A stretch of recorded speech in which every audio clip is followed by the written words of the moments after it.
right, so I am back. Thank you so much for joining me on the Heatwave. My name is Charlie. Hey, new look. Guess what? It's a new trend. Everybody's keeping their beards because it's No Shave November. It started out as a, simple trend, but guess what?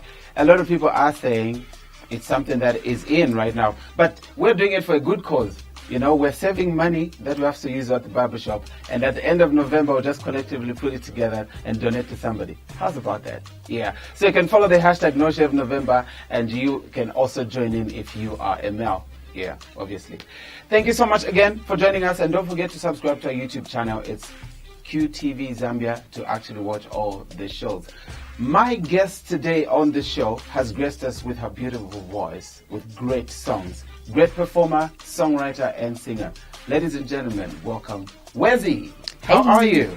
Very well, thank you. How are you? Great to have you on the show. Great to have you on the show. Thank you so much. Thank you so much for having me. Man, you're so hard to catch. You've been so busy. Yeah, I'm really sorry about that. Anyway, it's so good. You're still here. Anyway, we're going to chat about a lot of stuff, and I've been wanting you to come on the show so I have talk a little bit. But I think right now, amongst the female folk, I think you're actually inspiring a lot of people out there. But we're going to talk about that a little bit later on. A lot of people just look at you, and when you're performing, they're like, oh, she's got a beautiful voice. Where do you come from? Where were you born? Where were you raised? 1992, 25th May, Africa Freedom Day.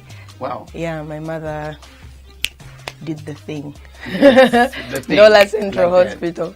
I was born in Dollar? Yes. Couple up in the building. Yes, actually born and raised from grade 1 to grade 12. Mm-hmm. Yeah, only came to Lusaka after I qualified to go to the University of Zambia. Right. Yeah. So your whole life has been in the corporate? Yeah, never really lived anywhere else. I mean, you could go for a holiday here and there for 2 weeks, 3 months, whatever. Yes. But never stay out from the corporate world. Absolutely. Both your parents raised you in church? Yeah, my dad died when I was 5, but he was a pastor. Mm-hmm. So from year 1 to year 5, definitely had pulpit experiences, VIP access to the church. Yeah. And then my mother was a pastor's wife, but also she studied theology. Yes. And she's a pastor herself. Wow. Independently she's not just a pastor's wife, but also like a pastor in her own capacity. Yeah. Yeah. So growing up in the church, obviously you were exposed to a lot of, Not really grew up in the church. I think after my father died, I really never went to church because I was raised by my uncle in Dola. Okay. My mother stayed in Lusaka, right, with her elder sister, and I grew up in Dola. So my uncle is not a pastor like my mom or my dad. He had his own thing, so it wasn't really like the way that we would be exposed to church if my father was there. Mm-hmm. It was almost like it was free will this time around, where just like I'm tired, I'm not going to church today. Yeah. Today I want to go to church. Just like that, he would take us to church if we want to. Sometimes, it wasn't like a consistent thing when it comes to him. So yeah, it was different. But my siblings, who grew close to my mom and my mom's elder sister, they had a different experience. They were always at Sunday school, always whatever. It's a different kind of setup from me. Yeah. Me, it was a bit of freestyle. Absolutely. Yeah. So what did you get your first exposure to music? I'm sure obviously you had some early experiences. I was thinking it was in church.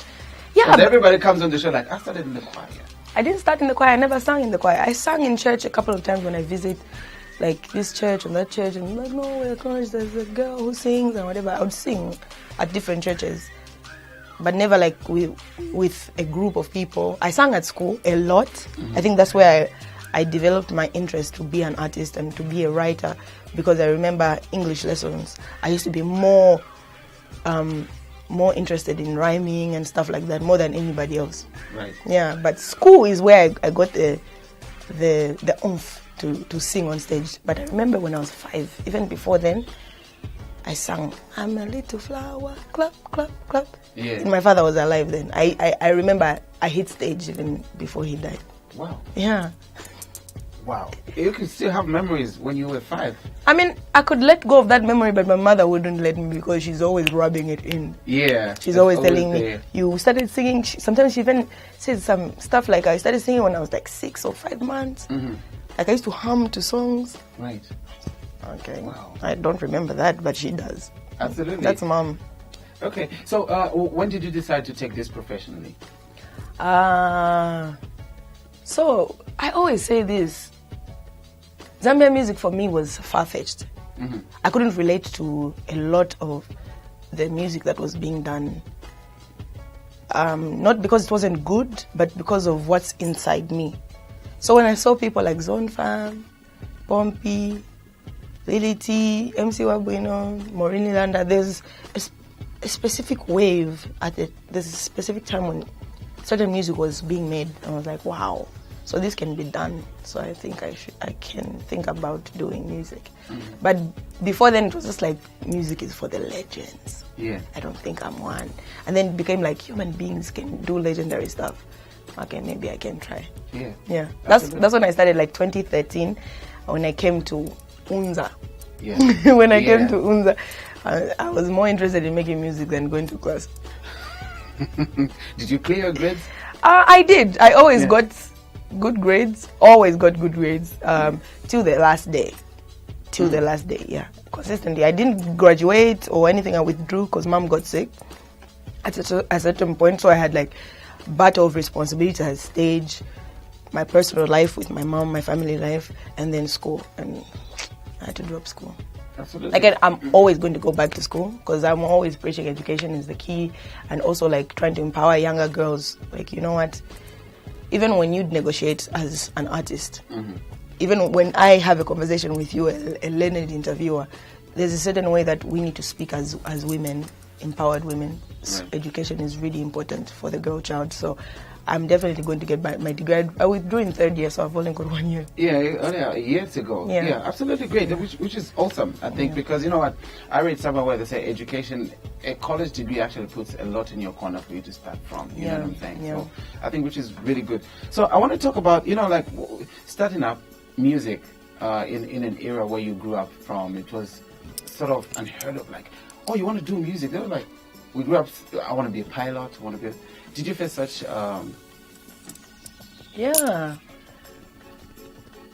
Crazy thing about me is that I've always loved music, always wanted to sing somehow. But when I started learning about careers, I used to sabaila. I wanted to be a geologist at some point, just want to study rocks, because still now I'm very curious about stones. Is it? Yeah, I'm very curious about nature, generally. And then I also wanted to study journalism. At a certain point, I think I was in grade 7, I wanted to study journalism. And then when I went to science, started learning about neurology and whatever, I wanted to study psychology. And then I went to UNZA, started studying psychology. Right. And then music just kicked in. Did you ever think that it was going to take you this far? I really don't even know how far I can go with music till this time. Like, all I have is my dreams and my ambition. Yeah. But I always wanted to do music. Fame has never been part of my agenda. Like, I don't want, honestly speaking, I've never sat down and said I want to be known so much. Yeah. No. What I wanted is to have music that will just move mountains, shake the ground. That's what I wanted, and I really wanted to do it in a very subtle way. Never like to make a banger, but also just to make a music that would have an impact on someone's life. Right. Like if ever, okay, so this is my honest truth. If ever you are having a suicidal moment and you've made up your mind that you're going to blow your head off, and then you have an encounter with my music, if it could change your mind, it could give you a reason to just stick around for one more day. That's my aim when it comes to music. Wow. Just to save a life. That's really deep. Your music, and that's the reason why your music sounds different. And I want to ask, take me through your journey. How do you come up with a song? There's no like a specific procedure. There are days when I'm inspired by a beat that is presented to me. Yeah. Sometimes I'm like Anajaila. I literally listen to Anajaila on repeat. Yeah. On repeat. And I'm like, what? I love this song, but I wish it had more soul. Yeah. And then I can't instruct the owner to do a version with more soul. So I was like, let me do it myself. Yeah. And then I call him, and then he's like, oh, yeah, thank you. Let's do it. Yeah. But then sometimes music is like Zone Fam. I used to like singing along to Zone Fam stuff. So I got a call from the manager saying, oh, you know what? I heard you sing along to Translate. You can actually go ahead and do a cover of Translate. Yes. And then, so I mean, sometimes my music is inspired by other musicians' music. Wow. So I can recreate what's already been created.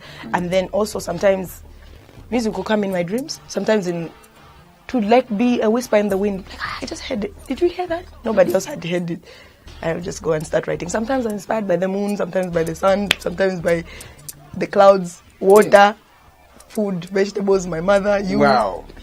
Everything. It comes from any angle. I hope I inspire you to write a song. Yeah, I hope so too. Yeah, great stuff. So you've done a lot of everybody that has attended your concert comes back and tweets about it and say you're the most amazing soul singer in the country right now. Do you take that credit for granted, or No. it's just like, I'm just there? I'm like, No. In fact, I always, honestly speaking, I don't see it.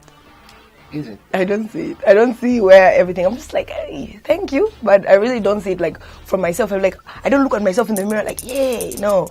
I really, it's not about like having confidence issues. Yeah. I just don't see it. Yeah. So you just go on stage and just pour your heart out, and that's it. There's this thought that I have. I don't know if it's a bad habit. I think it's a bad habit where I feel like, what if this is my last time on stage? What if this is my last day to ever step on stage? Like, honestly speaking, what if this is the last time? Yeah. Let me give it my all, just in case it's the last time.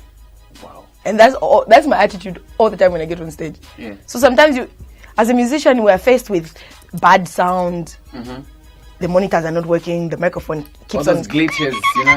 And I'm like, you know what? I'm going to work through whatever it is because this could be the last time. Honestly speaking. Yeah. I'm just like, that's a bad trait about me. It's bad.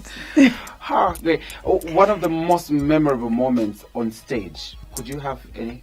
Yeah, my first time on stage. So I always give credit to DJ OBC. Yeah. Because I had no single out, and he literally fetched my music from the music producer himself, the one who made the song. Yeah. Yeah. And then he played it on radio, and then a promoter listened to it and was like, I need whoever did that song to come and perform at Zahara's show. Yeah. And had never stepped on stage. Wow. Ever in my life. Big move. Yes. Right away. Like I had no management, I had no whatever. It was just me writing songs and singing. And I remember... what song was it again? Ambuya. Oh, yeah. A tribute song to my grandma. And I didn't have any other songs. And then I had songs like written in my song book. Yeah. Some of them presented to my producer Tishon at that time. And then, so he called me like, would you want to do this song? You can do like 4 or 5 songs on set. I was like, 4 or 5 songs. I have written like 3.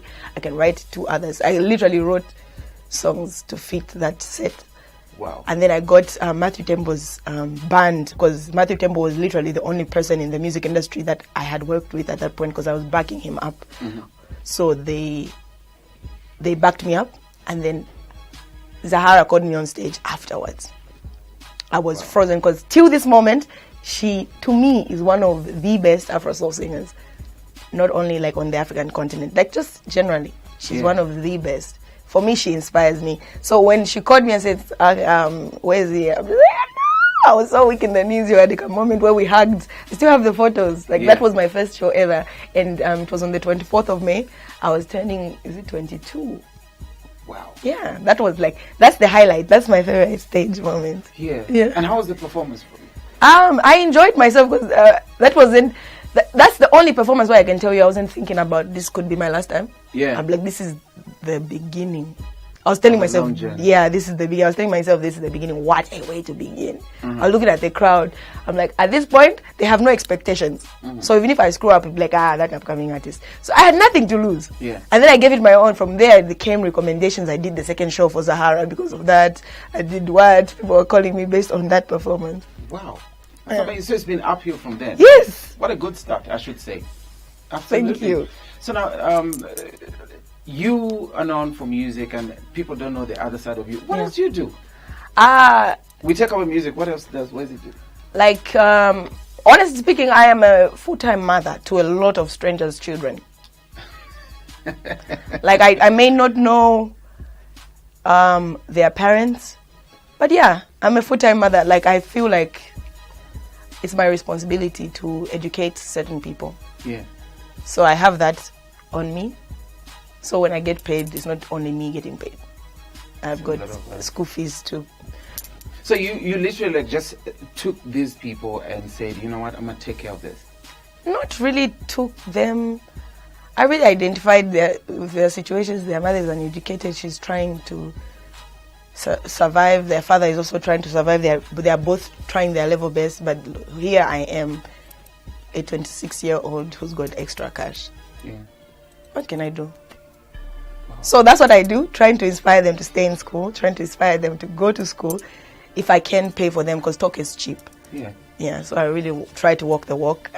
So apart from that, there's a lot of philanthropy work that I do. I fight against gender-based violence. Unfortunately, the Minister of Gender, before the one that's currently here, Victoria Kalima, passed away, but she appointed me the ambassador on the fight against gender-based violence before she died. Right. So we did a school tour, which is one of the highlights of my life, where I got to speak to a lot of kids, tell them that, I mean, there's nothing wrong with drinking and smoking. If you're an adult, whatever, that's your personal choice. Really, I can't be the one judging you, but I don't drink, I don't smoke, I don't go clubbing. It's a personal choice. I ain't seen you nowhere.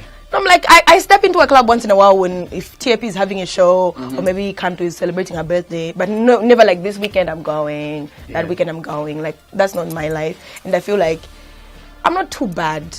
You know, being a 26-year-old breadwinner is not too bad, living in an economy like that. Yeah, you know, that I want to be like a testimony. I don't want also like always speaking. I want my life to speak. So, and that's a big deal. And you always manage to keep it low key like that. Yeah, I try. Like, my character is also like, it's kind of hard. So I really try to stay away. Yeah. I really try to stay away. So what I do is, in a nutshell, I do philanthropy work. Wow. Where I don't want cameras all the time following me or posting them on social media. I don't want to talk about it, trying to make it look like, oh, I'm doing so much good in the world. Yes. Like, I really, if anything, if you have to hear about the work that I do, should be from the impact that I've had on people, not me bragging about the stuff that I do. Yeah. So, yeah, apart from the philanthropy work, I'm also grooming younger singers. Wow. Yeah. I feel like really, like literally coaching. Yeah, literally writing songs for them, screaming at them. It's not the way you sing it. You don't pronounce it like that. How much heart do you have for people? This is remarkable. This is amazing. For real? Yeah. So I've got like younger people, even like older people as well, that are very talented. If you approach me, and I really, sometimes I'm swamped with work, but I have to divide myself so many times that I don't feel like it's hectic. I feel like it's living. So yes, apart from singing, I'm also grooming singers. And I also have a band. Yeah. And those people need always to be taken care of. Yeah. So I always have to stay on my toes, practice with them, even if I don't have a show. I have to practice with them, so we need to polish up our acts. Just in case, you know, there's this saying that says, luck favors the prepared. So if I get lucky enough to be called to perform at a festival, like the biggest festival in the world, they call me like, oh, sorry, we didn't call you early enough, but are you available to do this? Because we've been rehearsing for no good reason. You just go. Right there. Yeah.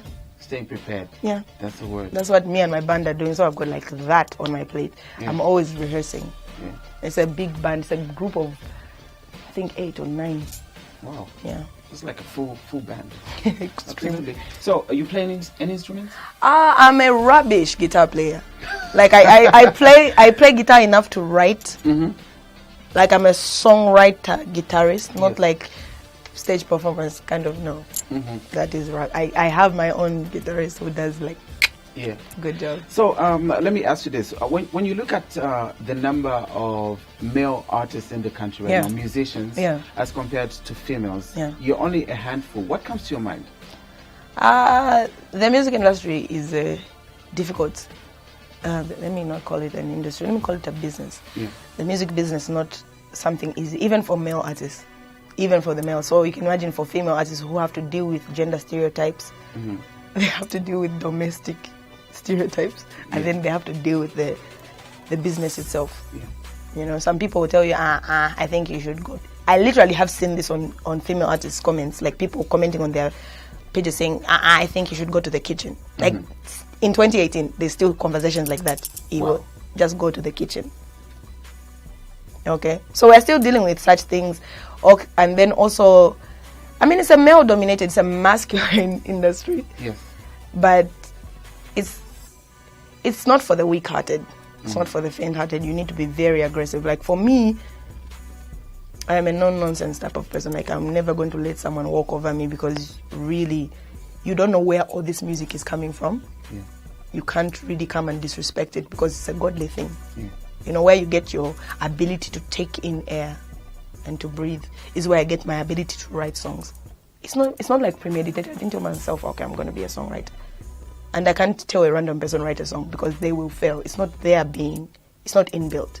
So you can't come and disrespect my ability, my godly ability. Mm-hmm. You can take away wealth from me. You can strip me off my clothes, but you can never strip me off my ability to write songs because it's inbuilt. Yeah. So some people in the industry, why I feel like it's very masculine, too many males, is because women are very discouraged. Like I've faced instances where I was discouraged, but I am a stubborn human being. Yeah. That negativity always fuels me to speak, and then when I speak, it inspires a lot of songs. The other question I was almost asking, what was the moment when you felt like, you know what, I just gotta throw in the towel now, like this? I've never had a moment where I felt like I need to quit. Yeah. But I've had a moment where I felt like I need to make everyone who wants to make me quit believe in me. Wow. So it's like a fuel that just propels you to the next level. I'm like, you know what, some people behave like fuel, yes, and they don't realize that some of us are fire. Yeah. So when you pour yourself on me, you're igniting me. Even me, sometimes I'm unaware that this is what happens to me. I'm just there. It just happens naturally. I'm just waiting for you something to provoke me. Because, you know, artists get comfortable. Mm-hmm. But then with the kind of character that I have, I think it's impossible for me to get comfortable because there will always be something to provoke me. Yeah. And I feel like every artist needs to be provoked. And they need to deal with that anger in a positive way. And that's where I'm at right now.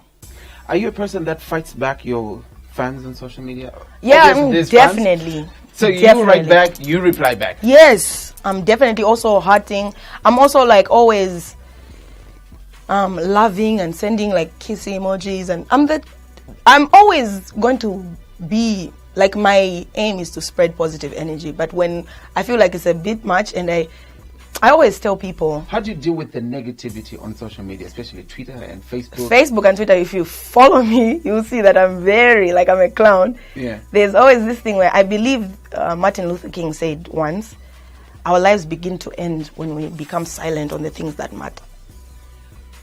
So if it matters to me that there's a rape that happened somewhere, as an artist, whether as an artist or as a human being, if I feel the conviction that it matters, I should speak about it. Mm-hmm.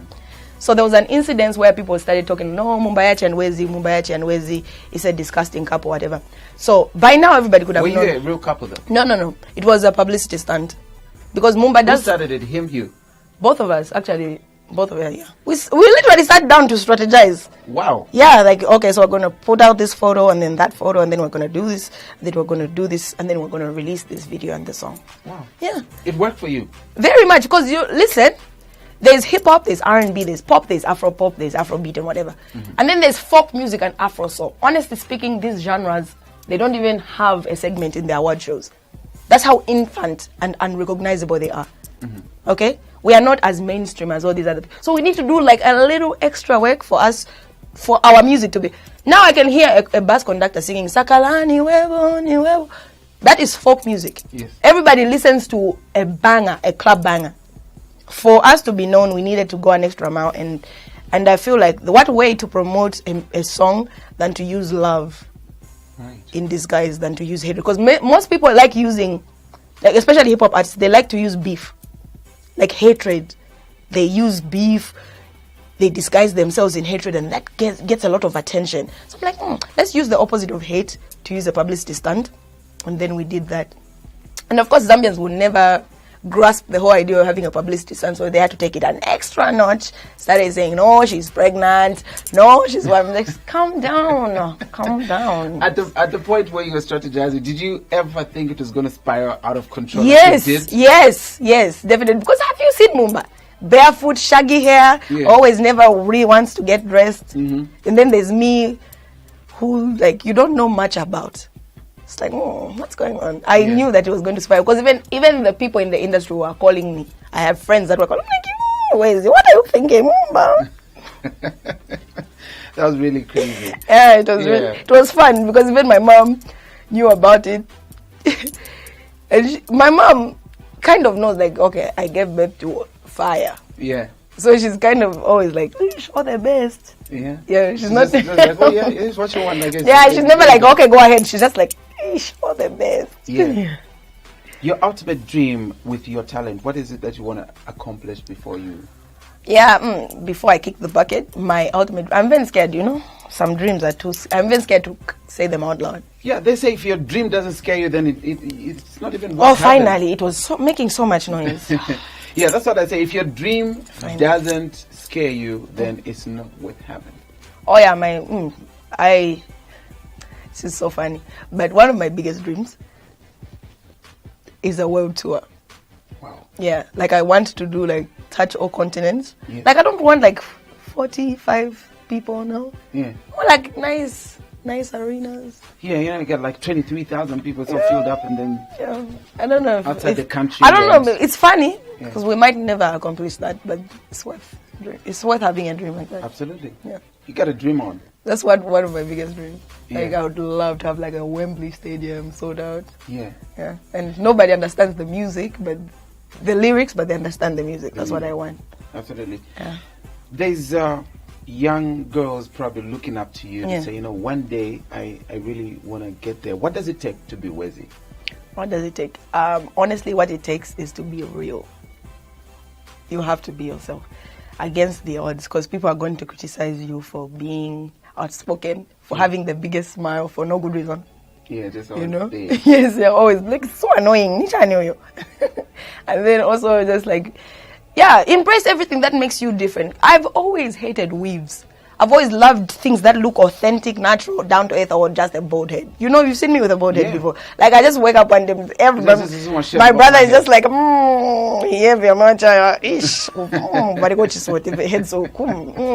that's my brother.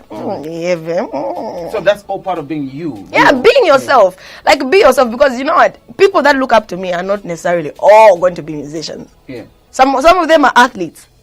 Yeah. Young athletes looking up to a musician to inspire them. Some of them are young journalists, upcoming journalists. Some of them are upcoming accountants, medical doctors. You want to study medicine, but the odds are against you. Be yourself. Where everybody tells you you can't, tell yourself, I'm going to prove you wrong. I'm going to inspire you, actually. Because I'm the type of person, I've been told crazy things. Crazy. I can't even begin to explain to you. Yeah. Crazy things are... Things like you will never go far. You are never going to amount to anything. Yeah. I've been told things like that. Where you sit down and ask yourself, what have I done to deserve these words from you? Even if I make a mistake, do I deserve to be disciplined with such harsh words? But those are the kind of things that where you sit down and be like, okay, I don't hate you, and I'm going to prove to you that you're wrong. So that's what it takes to be Wezi. Be honest with yourself. Believe in yourself more than anything else. Even when it's difficult to believe in yourself, just tell yourself. I think just being stubborn is the key. I see. And against all of that, you have to overcome. Yeah. I listened to your interview on BBC about how you have to overcome a lot of stuff. Like when you got to the studio, everybody wants a piece of you for them to do you a favor. Yeah. How has it been? How have you been able to deal with all of that? I personally, like I always say, even on the BBC Africa interview, I told them it's never been like a personal thing because I have this. I burn. Yeah. So it won't be easy for a guy to say, Wezi, you need to come to my house. Yeah. It's very difficult because you can see my character. This girl talks a lot. Yeah. And I've had friends, honestly, till this moment, who've come up to me saying thank you for speaking for me, because they even behind the scenes they'll tell you, "Ish, that DJ, he's got primetime shows, he's got so much influence, and I just presented my song and it's a good enough song, but you tell no." You have to come over to my house over the weekend. We talk about this. So I've never really personally faced sexual harassment because I am I am fire. Like I will make sure you never ever speak to me like that again. But I've got friends that have gone through this, and it's real. Like even for, it's not just TV, radio, it's shows. For you to get a booking as a female artist, like you find people who are not deserving getting, like, no, this person can't even. It's not about performing. It's just like the presentation. Yes. They're not. You can tell like what criteria did they use for them. And then me, who's been working hard every day in my end, talk to my promoters, I walk distances. How come? Find that they're giving into that pressure. Right. So yes, I have overcome it by speaking for myself, being so. Like for me, prevention is better than cure. So the way that I speak about it, I avoid a lot of circumstances and situations like that. Because I'm so outspoken about sexual harassment. Like nobody will walk up to me and be like, Wezi, for me to put you on this billboard, you need to. They will not, because I would definitely be like, bro, from now onwards, never come here again. And your billboard. Stay. But you definitely should know that your name is going to come up somewhere, somehow. Definitely. I'm that type of person, so I don't think that anybody will approach me like that. And I feel like speaking for others will also help them. Yes. Like I so hope. about opening up and So I hope that my friends who've faced sexual harassment in the industry could gather the courage to speak up, because I know that if I was in that situation, I'd definitely drop a list if there was a list. Yeah, I would definitely. Right. I mean, that has got negative implications on someone's career, but it's worth it because you'll be saving a life. Okay. What should your fans expect from Wezi? We're almost wrapping up the year now.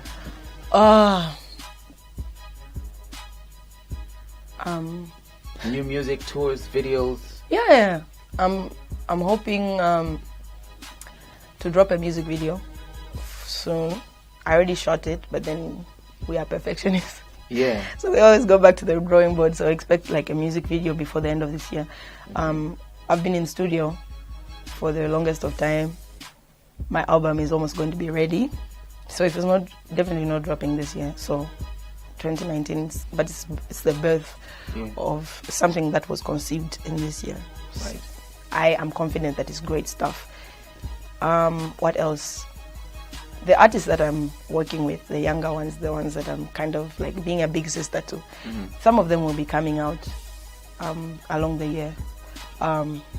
This last 2 months and the year that's coming, definitely the people that I'm working with. I'm also hoping to work with female producers. I'm looking for some. I haven't seen any. I've been told about some from the Copper Belt. Yeah. I just want to empower as many people as I can on my own. Absolutely. So that's what I'm looking forward to. I'm also looking forward to the noise. Let's keep talking about the flip-flops. Let's keep talking about the hair, because that gives me so much relevance, so much fire. You know. Yeah. I really love conversations about cyberbullying and how I take it. I had like where I was overreacting. Some podcast was talking about me, comparing me to Miriam Makeba or Scarlett, name dropping, like she shouldn't behave like this, shouldn't be whatever, she's not branded like this and like that. I'm like, I'm a different human being. Have you ever seen all these people cut their hair bald for no good reason? Like I wake up like, I know I'm going to the Kwacha Awards this year and I'm going to go with a bald head. And I literally went like that with a bald head, not really caring about someone who's going to call me ugly because I don't have hair on my head. So yeah, the people that follow me the most should expect more unpredictability, because I also don't know what I'm up to next. Wow. That sounds scary but sweet at the same time. Wezi, thank you so much. Thank you so much for having me. Next time I'll try to come quicker. Yeah. All right, I've been speaking to Songbird Wezi, and make sure to join me again next week right here on The Heat Wave. Till then, you've been awesome. I've been Charlie. Bye-bye. Goodbye.